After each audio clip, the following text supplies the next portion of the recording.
ჯადოქარი, ანუ ადამიანი, ყველი ხო არის ადამიანი, ვინც ღმერთს შეწირა თავის სული.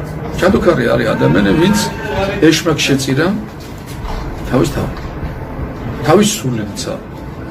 სანაცვლოდ ეშმაკისგან ითხოვს რაღაცა, გამოითხოვს ანგელოზებს, ისინი ის გამოუგზავნეს ამ ანგელოზებს, ბოროტ დაცემულ ჭინკებს, დემონებს, დაცემულ ანგელოზებს. ისინი დაესწრებიან რაღაცა ნივთს, რასაც ეს მიუსებს და ამ ნივთს შემდეგ ზოგს ლოგიში უდებენ, ზოგს აღზე ცხებენ, ზოგს ასაცმელზე ცხებენ, ზოგს აჭმევენ. და ჩვენ გვინახია ამ ნივთების ზემოქმედების შედეგად, ბოდიში ამ გამოშტერებული ხალხი. მე კაცები ვიცი, ქალების ჯადოებით იმ დონემდე არიან მიყვანილი, რომ საერთოდ კაცობის მათ არაფერი აღარ ცხეთ, ადამიანების სახე აღარ არის. აი ამ ჯადოებით შეიძლება ოჯახები დაანგრიონ. ბოროტი სულია ჩვეული, ბოროტი სულების საბუდარია ჯადო. მაცხოვრებ ძანესო, ბოროტი მოთქმა მარხვითა და ლოცვით განიდება. ამის სამალი არის აღსარება, ამის სამალია ზიარება, ზეთისხება.